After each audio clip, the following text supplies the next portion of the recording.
안녕하십니까. 마지막 사명을 찾아오신 여러분을 진심으로 환영합니다. 요즘 방언이 교파를 초월해서 퍼져나가고 있습니다. 온 교회에 퍼지고 있습니다. 그래서 이런 고민을 하는 분들이 오늘날 여기저기 많이 있는 것입니다. 요즘 저에게 큰 고민이 생겼습니다. 왜냐하면 나보다 신앙 연륜이 깊지 않고 교회에 나온 지도 얼마 안 되는 교인의 입에서 방언이 터졌기 때문입니다. 사실 그러면 안 되지만 은근히 질투가 생기고 다른 교인들 보기도 부끄럽습니다. 방언을 정말 저도 하고 싶은데 왜 저에게는 방언이 터지지 않을까요? 여러분은 혹시 이런 고민을 들어보지 못하셨습니까? 20세기에 들어오면서 방언과 은사의 체험을 강조하는 운동이 일어났는데 그 운동은 순복음을 전하는 사람들에 의해서 힘차게 전파되었습니다. 자, 제가 순복음이라고 했죠. 이 순복음이라는 말은 full gospel입니다. 완전한 복음이라는 뜻입니다. 이 순복음이라는 이름은 기독교회가 사도시대 이후부터 줄곧 100%가 아닌 80% 정도의 그 불완전한 복음에 머물러 왔음을 뜻하는 말입니다. 기존 교회들이 교리를 가지고 있지만 뜨거운 체험이 없음을 지적하는 것이 바로 순복음이 갖고 있는 그 이름의 뜻이라는 것이죠. 그래서 이 순복음을 전하는 교회들은 사도시대 교회에게 주어졌던 그 성령의 폭발적인 은사 체험을 강조하고 있는 것입니다. 그들은 이런 방언 신학을 세웠습니다. 방언은 달라고 구해야만 주시는 하나님의 선물이다라는 이런 방언 신학을 세워서 기독교 전체를 흔들고 있는 것입니다. 그들의 설교와 은사 체험을 들었던 수많은 사람들이 이 순복음에 대해서 열광했습니다. 왜냐하면 너무나 많은 사람들이 기존의 교단에서 그 뜨뜻미지근한 믿음과 형식적으로 반복되는 예배에 지쳐 있었기 때문입니다. 그래서 사람들은 은사와 체험을 강조하는 이 순복음이야말로 우리가 초대교회로 돌아갈 수 있는 길이라고 생각하게 되었던 것입니다. 자, 이런 현상에 힘입어서 순복음을 전하는 교회들은 놀라운 성장을 거듭하게 되었고 초대형 교회들이 되었습니다. 자, 오래전에는 기독교계가 이런 현상을 위험한 눈으로 바라보았습니다. 순복음을 전하는 교회들에서 나타나는 그 방언과 이적을 무시하고 의도적으로 회피하는 입장을 취했습니다. 더 나아가서 그들을 이단시하는 분위기까지 형성된 적이 있었습니다. 그러나 이제는 기독교의 분위기가 완전히 달라졌습니다. 거의 모든 교파에서 방언과 이적에 큰 관심을 나타내고 있습니다. 거의 모든 서점에서 방언에 대한 책들이 다량으로 팔려나가고 있습니다. 지금 기독교에서는 체험만 같으면 교리는 달라도 아무 문제되지 않는다는 그런 주장들이 힘있게 올라오고 있는 것입니다. 심지어 카톨릭 교회 안에도 오순절파 카톨릭을 중심으로 방언에 대한 열풍이 불고 있습니다. 많은 사람들이 개신교회와 카톨릭 교회가 하나로 연합하는 데 있어서 이 방언보다 더 좋은 매개체는 없다는 말을 하고 있는 것입니다. 젊은 사람들도 이 은사에 대한 열렬한 지지자가 되고 있습니다. 대학생 선교단체나 청년들도 이 방언과 은사에 대한 아주 뜨거운 충성자들이 되어가고 있습니다. 중국이나 아프리카 같은 선교지에서도요, 방언과 신유의 열풍이 크게 불고 있습니다. 선교지의 마을이 방언과 신유 은사를 강조하는 선교사들에 의해서 통째로 넘어가고 접수되는 일들이 지금 일어나고 있는 것입니다. 오늘날 기독교에서 가장 빨리 성장하는 교회가 어떤 교회인가요? 방언을 말하는 교회들입니다. 자, 교회마다 성령과 은사를 강조하고 있습니다. 그렇다 보니 오늘날 수많은 성도들이 성령을 받기 위해서 이곳저곳을 찾아다니고 있는 것입니다. 자, 그 성도들이 그렇게 찾아다니는 이유가 무엇일까요? 교회가 그들의 공허한 마음을 채워주지 못했기 때문입니다. 그들은 열심히 예배에 참석하는 성도들입니다. 매주일 열심히 설교를 듣는 사람들입니다. 헌신적으로 교회 활동에 참여하는 분들입니다. 그럼에도 불구하고 그들이 갖고 있는 그 영적인 공허함을 교회가 채워주지 못했습니다. 그래서 어떤 기도원에 가면은 성령을 받을 수 있다라는 말을 들으면 어떻게 될까요? 간절한 마음으로 그곳을 찾아가는 것입니다. 그리스도인이 성경이 말하는 이 복음과 진리를 모르면 자신도 모르는 사이에 기적과 은사에 매달릴 수밖에 없게 되는 것입니다. 오랜 세월 교회 다녔지만 참된 중생의 경험이 무엇인지 모르고 살았기 때문에, 살아계신 하나님을 말씀을 통해서 만나지 못했기 때문에 구원에 대한 확신을 가질 수 없는 것입니다. 그래서 눈에 보이는 현상과 초월적인 것들을 찾아다니게 되는 것이죠. 하나님을 만나기 싶어서 말이죠. 말씀을 모르니까 답답해서 이곳저곳을 찾아다니는 것입니다. 하나님을 만나고 싶은데 만날 수 없으니까 방언과 치유 은사를 통해서 하나님을 만나기 위해서 이곳저곳을 찾아다니는 것입니다. 저는 그런 분들을 생각할 때마다 참 마음에 동정이 생기고 마음이 아픔이 옵니다. 이제부터 몇 차례에 걸쳐서 이 방언 문제를 아주 심도 있게 다루어 보려고 합니다. 성령께서 이번 기회에 방언에 대한 정확한 진리를 성도 여러분들 마음속에 깊이 심어주기를 제가 기도드립니다. 자, 방언 문제를 다룰 때 사람들이 가장 많이 말씀하는 것이 사도행전 2장에 나오는 오순절의 성령의 역사였습니다. 자, 사도행전 2장에 나오는 오순절 성령의 그 역사가 없었다면 오늘날 기독교회가 존재할 수도 없습니다. 오순절의 성령의 능력이 초대 기독교회에 퍼부어지고 방언 은사와 능력을 받은 사도들과 교인들이 세상에 복음을 전파하지 않았으면 기독교회가 세워질 수가 없었을 것입니다. 그래서 방언과 은사를 강조하는 교회들이 오순절로 돌아가야 한다고 주장하는 것입니다. 자, 그런데 한 가지 여기 이상한 일이 있습니다.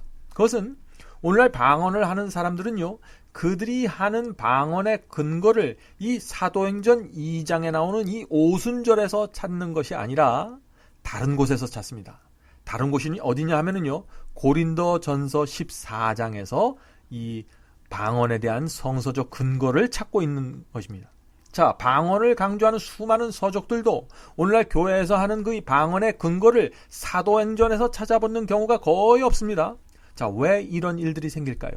왜냐하면은 사도행전에 나오는 방언은 외국어인데 오늘날 교회에서 하는 방언은 외국어가 아니기 때문에 그런 것이죠. 자, 여기서 우리가 한 가지 중요한 질문을 생각해 보아야 합니다. 질문은 이것입니다. 왜 하나님께서는 방언의 은사를 내리기 위해서 오순절까지 기다리셔야만 하셨습니까? 라는 질문입니다. 왜 하나님께서 방언을 주시는데 오순절까지 기다렸다가 주셨는가 하는 질문이죠. 그 이유는 이것입니다. 예수께서 십자가에 돌아가시고 3일 만에 부활하심으로 승리하셨습니다. 그래서 이제 누구든지 예수를 영접하고 그분의 말씀을 온 마음과 생애로 받아들이면 구원을 받을 수 있는 길이 열린 것입니다.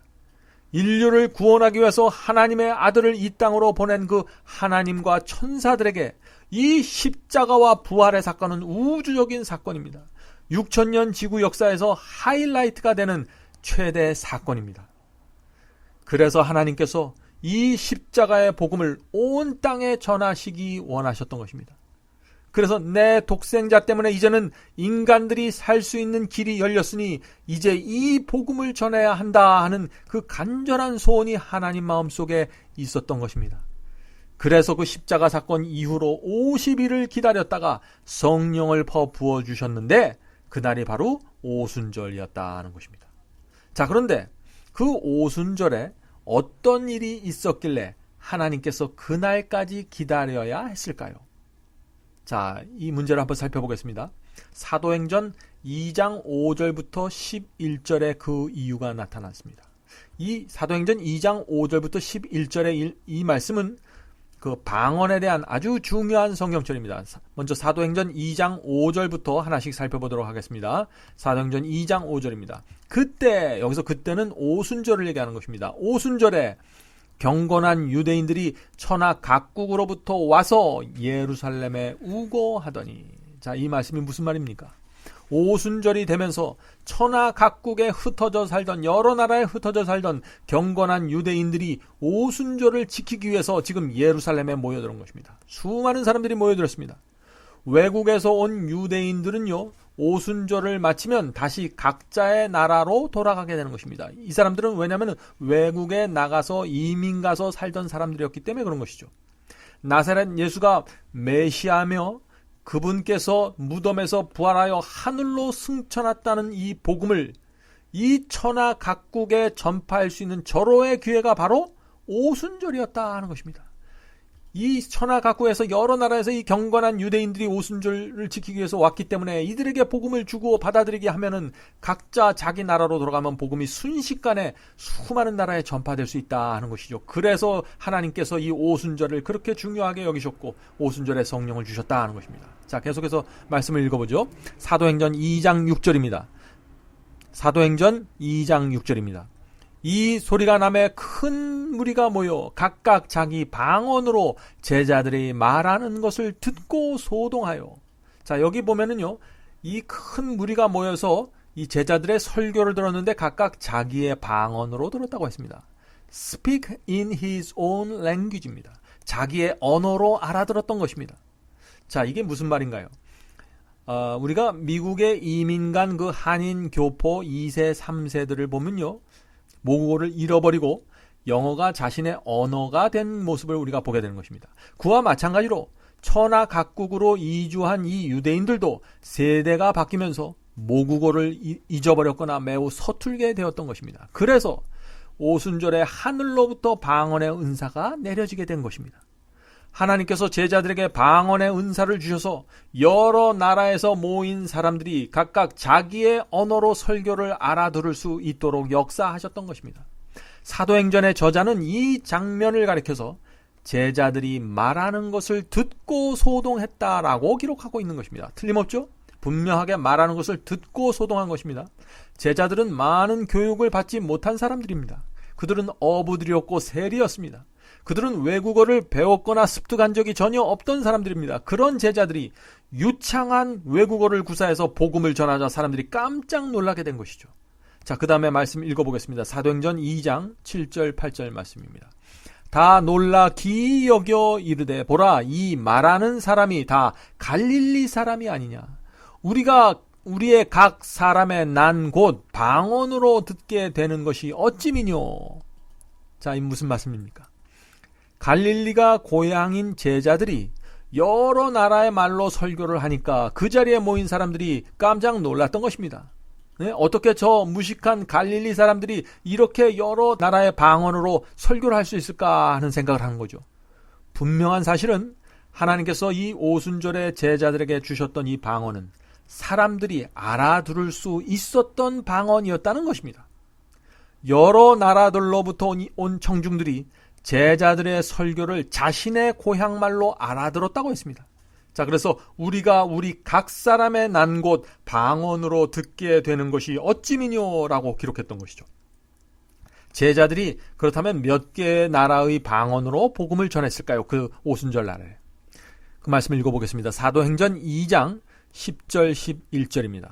우리는 바데인과 메데인과 엘림인가 또 메소보다미아인가 유대와 가바도기와 본도와 아시아 부르기아와 밤빌리아 애굽과 및 구레네 가까운 리비아 여러 지방에 사는 사람들과 로마로부터 온 나그네 곧 유대인과 유대교에 들어온 사람들과 그레데인과 아라비아인들이라. 우리가 다 우리의 각 방언으로 하나님의 큰 일을 말함을 듣는도다.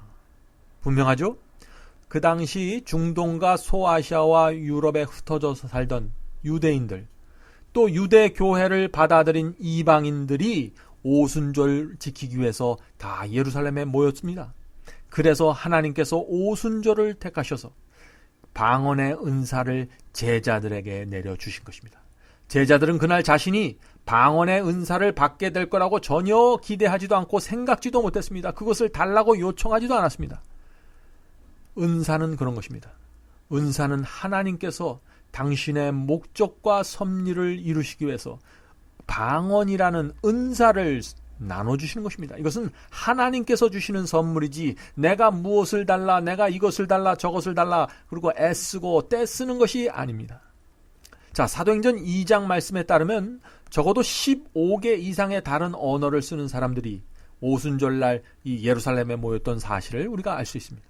방언의 은사 때문에 오순절에 예루살렘을 방문한 사람들에게 복음이 전파되었는데 그들이 듣고 깨달은 복음을 가지고 이 사람들이 다시 오순절이 마친 다음에 어디로 갔겠습니까?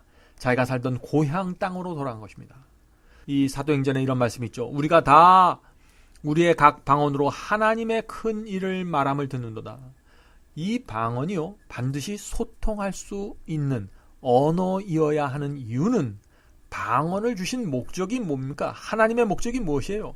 복음 전파에 있는 것입니다. 대부분의 신학자들은요, 사도행전에 나오는 방언이 모두 외국어라는 사실에 동의합니다. 그런데 오늘날 교회에서 들려오는 방언의 모습을 여러분들 살펴보십시오. 요새 나오는 방언은요, 알아들을 수 있는 방언이 아닙니다. 이 혀가 말리면서 나오는 그 랄랄라 방언을 하거나 알아듣지 못하는 소리를 반복적으로 내는 것입니다. 자, 분명한 사실은 오늘날 교회에서 들려오는 방언 중 어떤 것도 사도행전에서 나왔던 그 방언, 외국어가 아니라는 것입니다. 사도행전에 등장하는 그 방언의 예증을 우리가 살펴보면은요, 이 방언 은서가 외국어였다는 사실이 분명하게 확인될 수 있는 것입니다. 자, 우리 고넬료가 받았던 방언, 어떤 방언을 받았나 우리가 한번 살펴볼까요? 사도행전 10장 44절부터 46절입니다. 베드로가 이 말을 할 때 성령이 말씀 듣는 모든 사람에게 내려오시니 베드로와 함께 온 할례 받은 신자들이 이방인들에게도 성령 부어주심을 인하여 논란이 이는 방언을 말하며 하나님 높임을 들음이러라. 자, 이 사도행전 10장 말씀이 어떤 장면입니까? 베드로가 이방인 고넬료를 전도하는 장면입니다.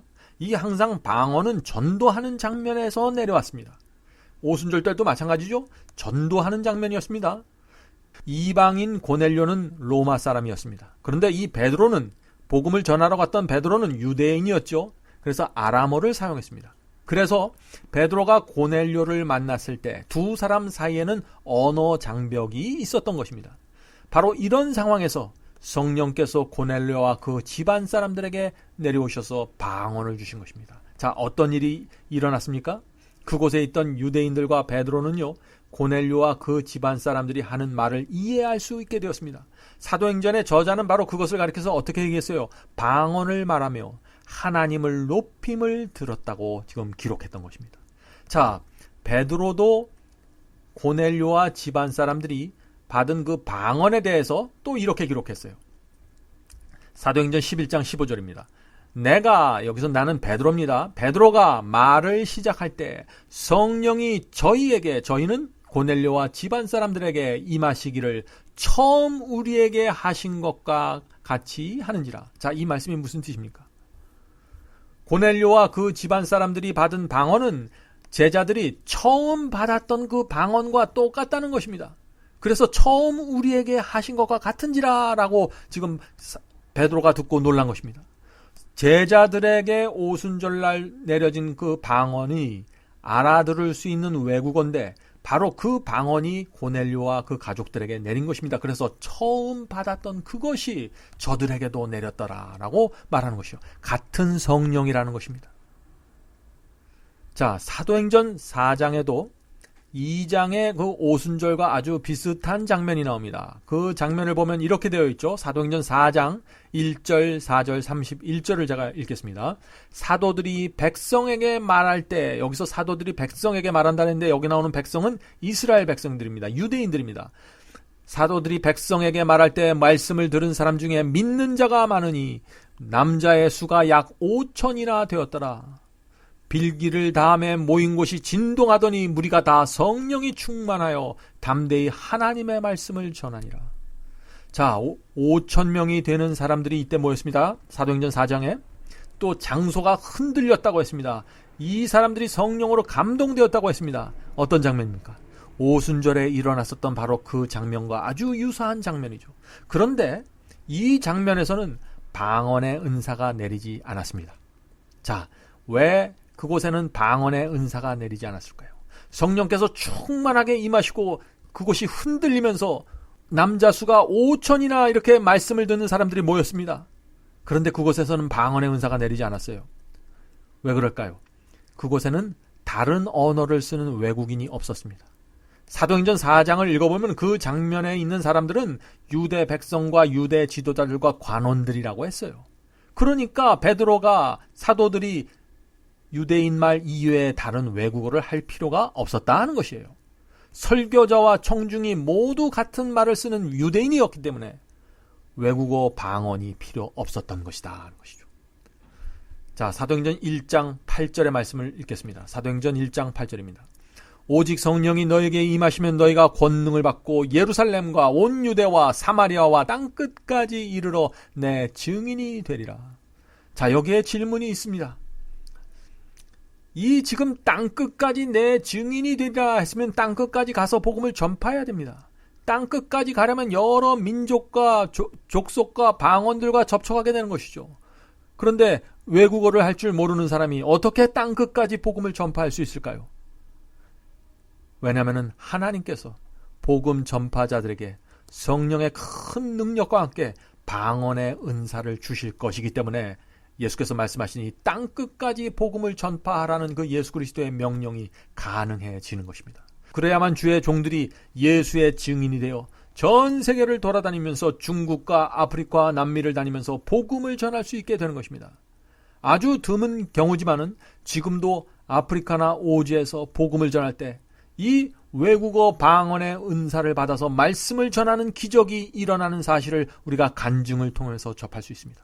제가 이 말씀은 어떻게 땅끝까지 복음이 전파되는지 이 말씀은 이 방언 시리즈의 마지막 시간에 제가 따로 말씀드리겠습니다. 자, 한 가지 질문이 있습니다. 방언은 신약 시대에 처음 나타난 것입니까? 아니면 구약 시대에도 방언이 존재했습니까? 라는 질문입니다. 이런 질문을 하는 분들이 많이 있습니다. 여러분들 놀라실지 모르지만은 방언을 통한 성령의 역사는요, 구약 시대에도 있었습니다. 구약 시대에도 하나님께서 이방인과 불신자들에게 복음을 전하실 때 사용하던 것이 바로 방언이었습니다. 구약 시대에는 하나님께서 선지자들을 이방 민족에게 보내서 이방인의 방언, 그들의 언어로 하나님의 말씀을 선포하셨습니다. 선지자들이 복음을 이방인의 언어로 전파할 수 있었기 때문에 이방인들이 그 말씀을 듣고 이해했지만은 거절했던 것입니다. 그래서 그들이 그렇게 말씀을 듣고 깨달으면서도 거절했기 때문에 하나님께서 그들을 심판할 수 있었던 것입니다. 그래서 이사야서 28장 11절부터 12절에 이런 말씀이 있는 것입니다. 구약성경 이사야서 28장 11절부터 12절입니다. 그러므로 생소한 입술과 다른 방언으로, 자, 이게 무슨 말인가요? 생소한 입술과 다른 방언으로 이 백성에게 말씀하시랴. 여기서 이 백성은 이방인들입니다. 평소에 그 사용하던 말이 아닌 다른 방언으로, 여기서 다른 방언이라 그랬죠. 다른 방언으로 이 이방인들에게 말씀하시리라. 하나님께서 선지자를 통해서 말씀하시는 것입니다. 그리고 12절에 가서 그들이 듣지 아니하였으므로, 그러나 이방인들이 거절했다 하는 것입니다.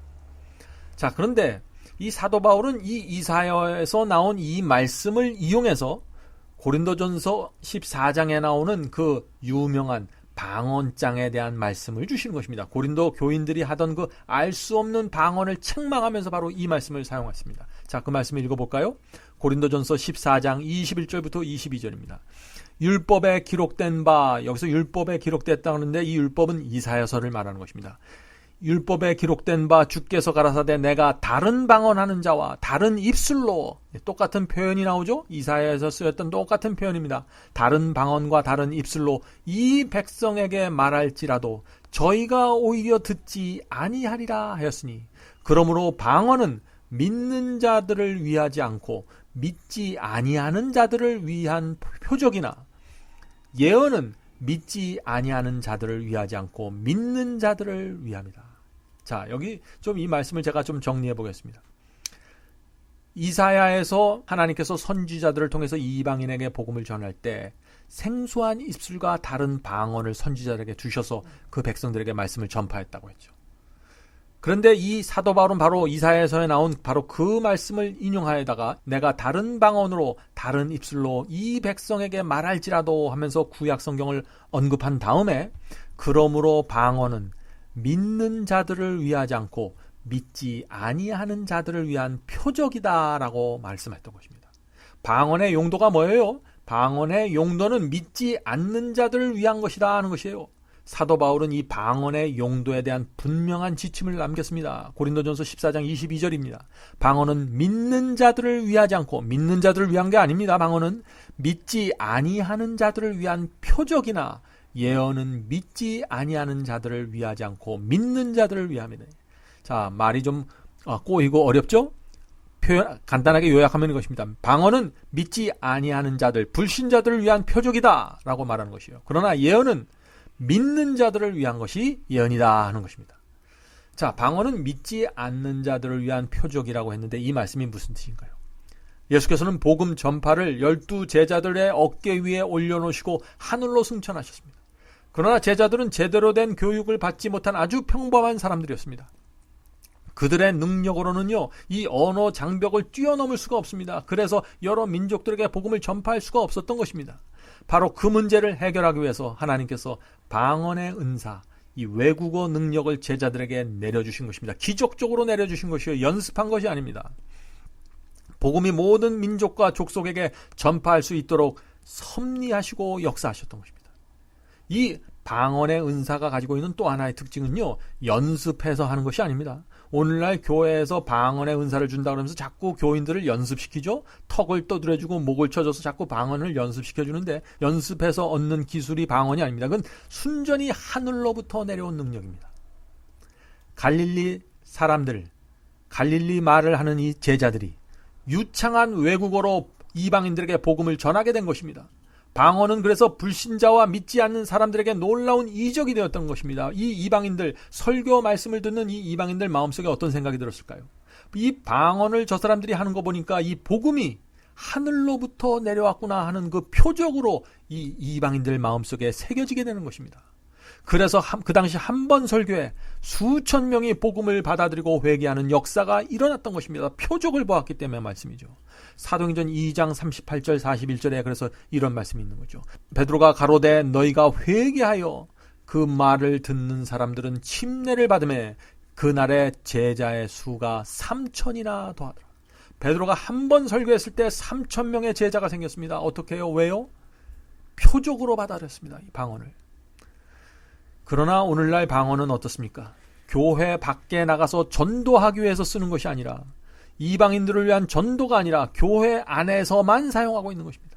오늘날 방언은 믿지 않는 사람들을 위한 전도용이 아니라 이미 믿음을 받아들인 사람들 사이에서 자기 확신용으로 사용되는 것입니다. 자기 확신용이 뭐예요? 하나님께서 나와 함께 하신다는 확신. 그런 확신과 느낌을 얻기 위해서 자꾸 방언을 하는 것입니다. 내가 방언을 하는 거 보니까 하나님께서 나와 함께 하시는구나. 이런 감정적인 확신을 하기 위해서 이 방언을 사용되는 것이죠. 초대교회 교인들이 사용하는 방언과 그 목적이 전혀 달라지고 변경되고 변질되고 말았던 것입니다. 왜 이렇게 되었을까요? 얼마 전에 제가 한 통의 편지를 받았습니다. 그 편지의 내용은 이것입니다. 저는 서울에 있는 모 교회를 8년 동안 열심히 다녔습니다. 교회 목사님께서 방언을 하는 것이 성령 받는 것이라고 하셔서 새벽 기도 다니면서 정말 무진 애를 썼습니다.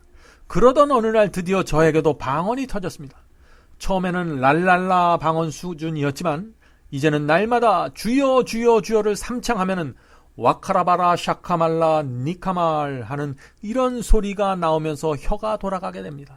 무릎 꿇고 1시간, 2시간 기도를 해도 계속해서 혀가 돌아갑니다. 혀가 돌아가는 건지 제가 혀를 움직이는 건지 잘 모르겠지만 어쨌든 그렇게 기도를 하고 있습니다. 제 입에서 나오는 방언이 무슨 뜻인지 저는 모릅니다. 그러나 방언을 하고 나면은 제가 마치 공중에 붕 떠 있는 것 같은 느낌을 갖게 됩니다. 하나님께서 나를 받아주신다는 느낌을 갖게 됩니다. 제 입에서 나오는 소리가 무슨 뜻인지는 모르지만은 목사님께서 이 방언은 천국의 말이기 때문에 날마다 열심히 방언을 하라고 했습니다. 그래서 저도 열심히 하는 것입니다. 그런데 요즘 제 마음에 고민이 생겼습니다. 왜냐하면 주변에서 저를 잘 아는 몇몇 분들이 저를 걱정하면서 지금 기독교에서 하는 방언은 대부분 가짜라고 말하기 때문입니다. 성경에 나오는 진짜 방언은 사람들이 알아들을 수 있는 외국어라고 그분들이 말하더라고요. 만일 그 말이 사실이라면 제가 지금 하고 있는 이 방언은 사도 베드로와 요한이 했던 방언이 아닌가요? 만일 사도들이 했던 방언이 제가 하는 방언과 다르다면 날마다 제 입에서 나오는 방언은 도대체 무엇입니까? 정말 제 마음속에 큰 혼돈이 있습니다. 무엇이 진리인지 꼭 가르쳐 주시기 바랍니다. 라는 편지를 받았습니다. 여러분은 혹시 이런 고민이 없습니까? 이번 기회에 오늘날 기독교에 깊이 혼돈되어 있는 이 방언 문제를 시리즈로 살펴보려고 합니다. 이번 기회에 체계적으로 방언에 대한 전체 그림을 들여다보게 되기를 저희가 기도하고 있습니다. 이번 기회를 놓치지 마시고 하나님께서 이 마지막 시대에 허락하시는 방언이 어떤 방언이고 장차 우리 앞에 어떤 예언이 기다리고 있는지, 어떤 사건들이 기다리고 있는지, 왜 이 마지막 시대에 이렇게 방언이 폭발하고 있는지 여러분들이 이번 기회에 꼭 그것을 공부해 보시기 바랍니다. 여러분의 많은 참여 바랍니다. 그럼 다음 시간에 뵙겠습니다. 안녕히 계십시오.